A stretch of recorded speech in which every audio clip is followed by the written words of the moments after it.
우리 조희대 대법원장 얘기를 좀 해야 될 것 같아요. 자, 이게 지금 요새 정말 이것 때문에 난리가 났습니다. 지난 18일에 청와대와 사전 협의 없이 서면으로 손봉기 대구지법 부장판사를 노태학 전 대법관 후임으로 임명 제청을 했습니다. 자, 그런데 이제 관행적으로 청와대와 논의를 한 다음에 대통령과 상의를 거쳐가지고 이제 제청을 해야 되는 게 그동안의 관행이었는데 이번에는 안 한 거죠. 민주당과 청와대가 굉장히 격앙된 상태다 이렇게 얘기를 하고 있는데 굉장히 시점도 애매해요. 이게 6개월 넘게 끌고 있다가 대통령 지지율이 굉장히 낮아지고 있는 이 상황. 그다음에 민주당의 전당대회가 딱 끝나자마자 갑자기 임명 제청을 한다? 이거는 사실 어떤 의도가 있는 거라고 생각을 할 수밖에 없는 약간 그런 상황이기도 하거든요. 어떻게 보세요? 자, 이기인 상황. 저도 약간 뭐 조희대 대법원장이 정치를 하고 있다라는 평가까지 나올 정도인데 근데 무슨 장단에 춤을 추는지 잘 모르겠어요. 209일 동안 안 해서 빨리 하라고 했으면 이제 그럼 제청을 한 것 아닙니까? 네. 그럼 그냥 임명하고 말면 그만인데 게다가 저는 사실 협의까지 없는 줄 알았는데 알고 보니까 그 법사위에서 이야기 나누는 거 보니까 민정수석과 협의도 했다는 것 아닙니까? 네. 청와대랑 뭐 합의까지는 아니어도 계속해서 소통을 했다는 것 아닙니까? 물론 청와대에서는 반박하고 있습니다. 아, 그럼요. 일방적으로 통보를 했다. 근데 오히려 전 그 어저께 법원행정처장의 말을 들어보면서 여기서 뭔가 더 내용을 꺼내면 이 대통령실도 청와대도 좀 더 난감해질 수 있으니 뭔가 더 아끼는 듯한 인상을 받긴 했거든요. 어쨌든 이게 뭔가 좀 불필요한 논쟁 같다는 생각이 많이 들어요. 네. 어쨌든 빨리 대법관을 임명해가지고 네. 대법원이 빨리 정상적으로 돌아가게끔 하는 것이 정치의 역할인 건데 서면으로 보냈네 만에 결국 이게 조희대 대법원장이 대통령의 유죄 취지 파기환송을 결정했기 때문에 네. 전 그 사감을 담은 비판으로밖에 안 보여지거든요. 아, 전 그래서 그래요? 예, 너무 소모적으로 보여진다 생각이 듭니다. 네. 어떻게 보세요? 모르겠습니다. 좀 해이하게 보는 건지 모르겠지만은 정치적으로 저는 보면 싸움을 하고 나면 제도나 시스템에 관련된 그 컨텐츠 내용이 남아야지 사람이 남으면 실패한 거라고 생각을 하거든요. 네. 근데 지금 조희대하고 계속 이렇게 조희대 대법관으로 이렇게 돼버림과 동시에 네. 계속 좀 말려든다라는 느낌이 사실은 좀 들어요. 누가요? 청와대나? 저는 여권이? 아까 이긴 소장님 말씀하셨던 것처럼 적어도 네. 이 건에 대해서 그러니까 왜 협의를 하지 않았냐. 지금 조희대 대법원장하고 그 대통령실의 관계가 어제 형성된 관계가 아니지 않습니까? 네. 이 둘은 화해하기 어려운 지금 네. 상황에서 평시에 이루어지는 협의 그리고 관행적으로 해왔던 협의를 하지 않았던 부분을 물론 정치적으로 비판할 수 있지만 그걸 근거로 해서 스톱을 시키거나 그걸 정치적인 이슈로 너무 과도하게 해서 다른 모든 이슈들이 또 김민석 체제가 출범하고 제일 첫 이슈가 이게 되고 있는 거잖아요. 네. 지금 저는 그게 민주당을 위해서 바람직하지 않은 거다라고 생각을 하거든요. 추천받은 그 후보가 적당한지에 대해서 확인을 하고 대통령이 행사할 수 있는 지극히 당연한 권한들을 행사하고 국회로 넘어오면 국회에서 칼날같이 검증을 해가지고 정치적으로 선험적으로 가지 말고 검증된 결과를 가지고 동의 여부들을 결정하는 프로세스는 하나대로 가고요. 민변에서 오늘 성명을 했었는데 이게 그 대법원장의 재청권이 남용될 수 있는 제도적인 허점들이 있다. 네. 그리고 이런 여러 가지 구조적인 문제들을 어떻게 고쳐서 근본적인 사법 개혁을 할 거냐의 문제는 또 다른 트랙으로 가고 이 두 가지가 저는 같이 진행돼야 되는데 네. 이게 혼용되고 게다가 선거가 끝나고 나서 자칫 지도부가 당내 당원들의 동의 그리고 그 분노들을 받아 안기 위해서 현재 시점에서 좀 과도하게 하는 그런 방식으로는 안 갔으면 좋겠다는 네. 생각이 솔직히 듭니다. 일단 지금 청와대 같은 경우는 별다른 반응은 하고 있지 않습니다. 그러니까 대법원에서 우리는 협의를 했다라고 하는 것에 대해서 우리는 협의를 받은 적 없고 일방적으로 통보를 받았을 뿐이다. 여기까지만 얘기를 한 상태고 다만 말씀하신 것처럼 민주당 같은 경우는 김민석 대표가 굉장히 세게 조희대 씨 물러나십시오 뭐 이렇게 얘기를 하면서 지금 뭐 플랜카드 까지 붙이면서 전국에. 물러나라고 지금 주장을 하고 있는 이 상황이 너무 그렇게까지 말려들지 않았으면 좋겠다라고 평가를 해주시는 거고. 그러니까 사람들 머릿속에 지금 계속 조희대만 남고 있는 거예요. 지금 네. 저는 그게 맞아요. 프레임 싸움에서 결코 민주당의 지금 이제 국정 지지율을 아까 이야기했던 대로 그 전당대회가 끝나고 이걸 계기로 해서 한번 쫙 끌어올려야 되는 상황인데 여기에 그게 끌어올리는데 유리한 의제인가에 대한 정치적인 냉정한 판단을 좀 했으면 좋겠습니다. 알겠습니다. 못 끌어올려요. 이거 없어도 못 끌어올려요? 원래 이거 없어도 안 돼. 진짜 힘있게 이야기를 합니다. 어떻게 보면은 일각에서는 외계인이 쳐들어와서 또 지구인끼리 연합할 기회다 이런 얘기를 하시는 민주당 분들도 있어요. 네. 그러니까 이게 자기들끼리 맨날 싸우다가 친명하고 친청이 그러니까 이제 조이대라는 외계인 쳐들어오면은 이제 협심해가지고 미국하고 싸워야 되니까. 중국도 잠깐 손도 잡아야 될 거 아니야. 약간 뭐 그런 걸로 보시는 분들도 있더라고요. 네. 잘잘못을 따지기가 되게 애매해요. 왜냐하면은 네. 뭐 그러니까 대법원장의 제청권이 어디까지 이제 인정이 되고 어느 수준까지 우리가 관례적으로 용인할 것인가가 되게 애매한 부분입니다. 네. 그러니까 예를 들면은 총리도 내각 인선에 대해서 제청권이 있어요. 법이 어떻게 돼 있냐면은 장관은 총리가 제청하고 대통령이 임명하게 돼 있어요. 물론 이제 사법 분야 뭐 같은 행정 분야 그렇지만 기본적으로 뭐 상권 분립 이런 거 다 떠나가지고 그러면은 총리가 이기인이 좋아. 네. 이기인이 좋은데 대통령은 이기인이 싫고 뭐 정광재가 좋아.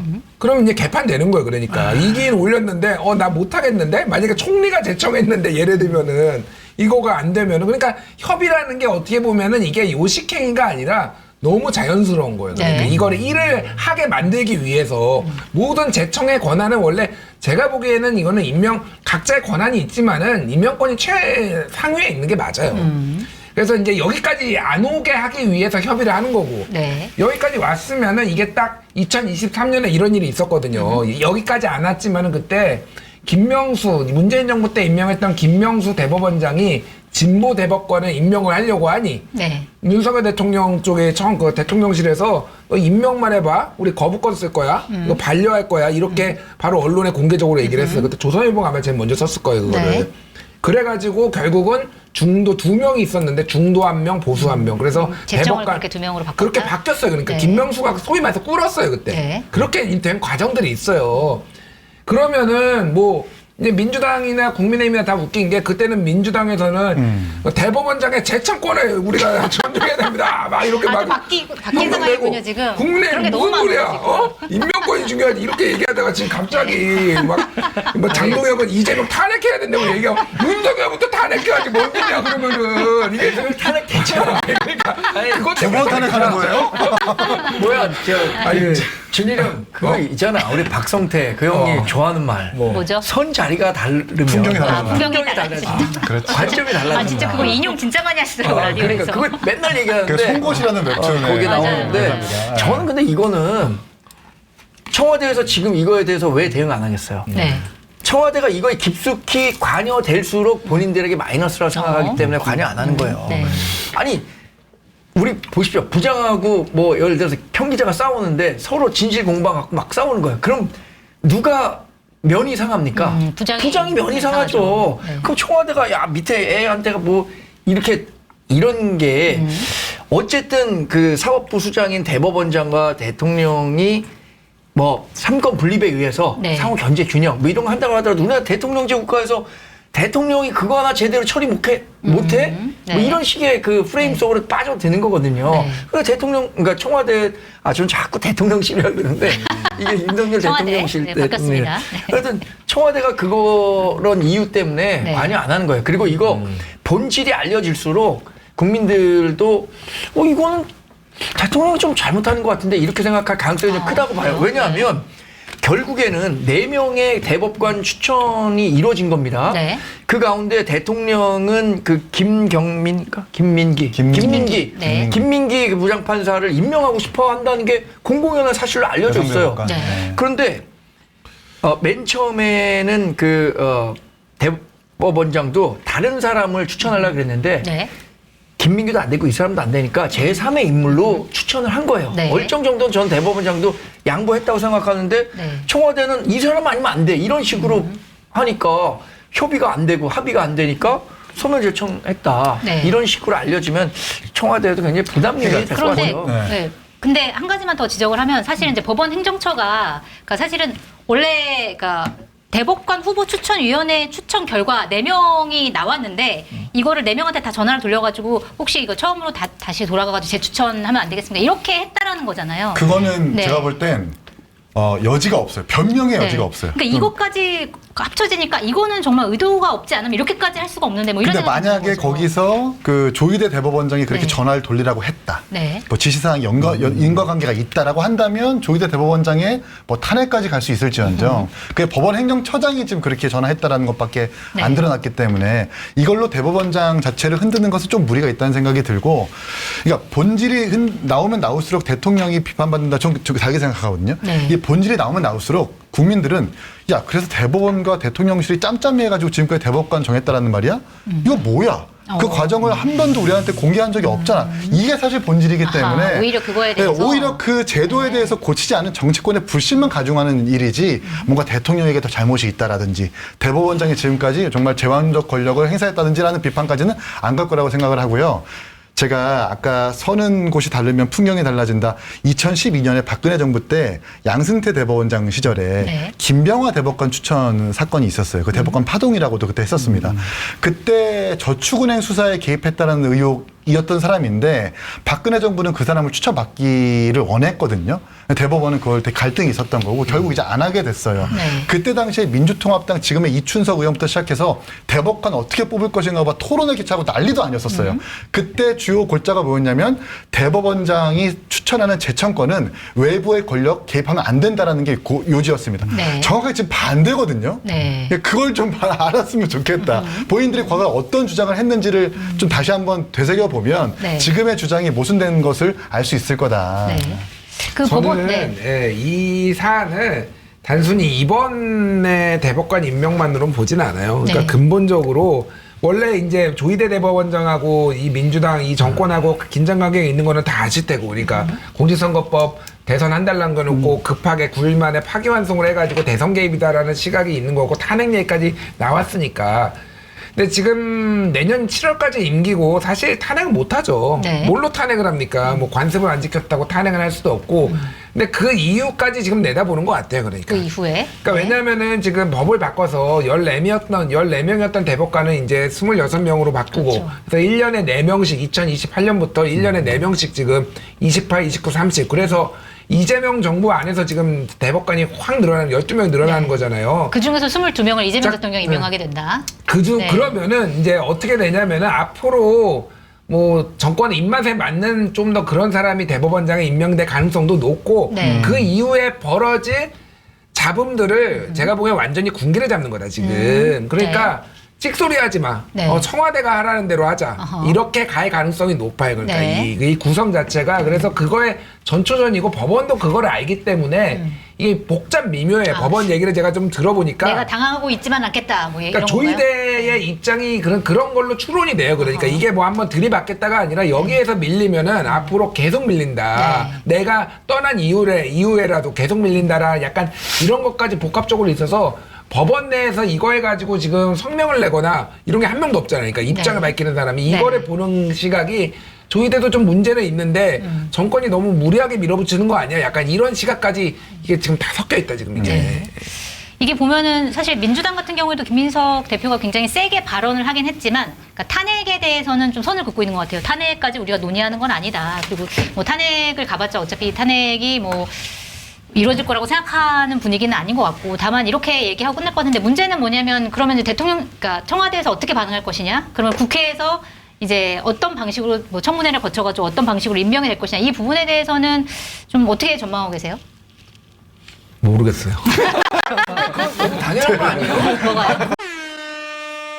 마이보험 상태를 객관적으로 체크해 공정한 평가와 합리적 대안을 제시하는 마이보험 체크는 보험 가입자의 이익을 최우선으로 각종 보험을 고객의 상황에 맞게 맞춤형으로 리모델링 해드립니다. 자, 5세대 실손보험 판매 시작됐습니다. 내 보험료가 얼마나 줄어드는지, 보장은 무엇이 달라지는지 마이보험 체크에서 실손 점검도 꼭 해보시기 바랍니다. 마이보험 체크 홈페이지는 한글로 마이보험체크.com으로 접속하시고 전화는 1800-7917입니다. 자, 지금 다들 드시고 계시죠? 홍삼 가격으로 만나는 산삼. 전설의 고려 산삼의 맥을 잇는 산양산삼 수출액 100%, 산삼 순백이 돌아왔습니다. 지리산 700고지 깊은 산속에서 직접 씨를 뿌려 키운 C종 산양산삼 수출액이고요. 한 박스 30병에 7년근 산양산삼 30뿌리 분량의 사포닌을 담았습니다. 품격 있는 건강선물 삼산순백. 구매는 더보기 링크를 누르거나 1666-1080으로 전화 문의하시면 됩니다. 자, 곧 추석이니까 산삼 순백 선물하시면 좋겠습니다. 그걸 그냥 국회로 돌리겠죠. 야, 국회 임명동의안 그거 해. 네. 근데 국회에서 민주당이 처리 안 해줘요. 네. 그러니까 야, 국회가 처리 안 했기 때문에 내가 임명할 수 없어. 이렇게 하면은 제일 청와대로서는 네. 자기 손에 직접 피를 안 묻히고 이거 네. 해결할 국회에서 안 했으니까 다시 재청하세요. 근데 뭐 이런 그게 식으로 가지 그 말씀하신 않겠습니까? 대로 이제 정말 검증을 이제 철저히 해가지고 되면 좋은데 이미 이런 상황이 벌어진 이상 만약에 통과가 안 됐을 경우에는 민주당이 예를 들어서 어떤 의도가 있어서 통과를 안 시킨 것이다. 뭐 약간 이렇게 되는 거잖아요. 이런 상황이. 그러니까 벌어질 수 있는 시나리오를 제가 먼저 말씀을 드릴게요. 네. 제가 얘기하는 거는 2023년 김명수 윤석열 파동 때 나왔던 기사를 제가 근거로 해서 말씀을 드리는 거예요. 그러니까 그때 야 우리 거부권 행사할 수 있어라고 대통령실에서 엄포를 놓으니까 그럼 한 번도 그 거부권을 행사한 대통령이 없었어요. 그럼 무슨 일이 벌어질 수 있는 것인가를 이제 언론에서 쓴 거예요. 네. 첫 번째가 임명 동의안을 아예 그러니까 임명 제청안이죠. 정확하게 네. 임명 제청안을 받지를 않는 거예요. 상정하지 대통령- 않아. 청와대에서 청와대에서 받지를 않는다. 네. 그게 그럴 수도 가능한지는 모르겠어요. 어쨌든 그런 규정이 규정이 나는 못 없다면서 받았어요, 언제까지 뭐 처리해야 된다라는 규정이 없다는 규정이 거예요. 없어요. 네. 그러니까 첫 번째는 아예 이걸 안 받는 거가 있고 두 번째는 임명 동의안을 국회로 넘기질 않는 거예요. 그러니까 받기는 받는데 임명 제청안은 받았는데 인사청문회가 열리지 못해. 안 열리면 그냥 계속 네. 가는 거야. 하나는 임명 동의안을 국회로 넘긴 다음에 국회에서 부결하는 방법이 있는 아하, 거예요. 그러니까 네. 뭐 이런 정도의 시나리오가 뭐 이렇게 뭐 얘기가 나왔어요. 네. 어느 게 근데 이제 대통령과 청와대에서 직접 이거를 예를 들면 뭐 반려를 하면은 이거는 이 대립각 그러니까 이재명 대 조희대 대립각이 훨씬 부각이 되는 거고 네, 그렇죠. 국회로 안 넘기고 뭉개는 거가 하나가 더 있다. 하나가 네 번째가 뭐였냐면은 네. 대법원장 임기 끝날 때까지 그냥 들고 있는 거야. 네. 이거는 뭐 두 번째랑 비슷한데 안 넘기는 거랑 그래서 신임 대법원장이 오면은 기존에 제청했던 거를 물러주세요 한 다음 물르겠습니다 한 다음에 네. 다시 새로운 사람 하는 거야. 그러면은 내년 7월까지 대법관은 공석이 되는 거예요. 그러면 이게 이제 전원합의체가 안 돌아가. 네. 그럼 무슨 일이 벌어졌죠? 뭐 한덕수 풀려날 수도 있어. 그러면 막 이런 일. 그래서 보수에서는 네. 이거 찬성이다. 조희대 탄핵해라 빨리. 서정 변호사가 막 그 얘기해요. 아, 그래요? 탄핵을 해야지. 그래서 한덕수, 뭐 이상민 다 풀려날 수 있다. 뭐 이런 얘기하고 있고 지금 그래요. 그러니까. 알겠습니다. 어쨌든 지금 이 상황에서 키를 쥐고 있는 건 청와대인 것 같습니다. 청와대가 어떻게 하는지에 따라서 좀 결정될 것 같은데 이거는 좀 지켜보도록 하고.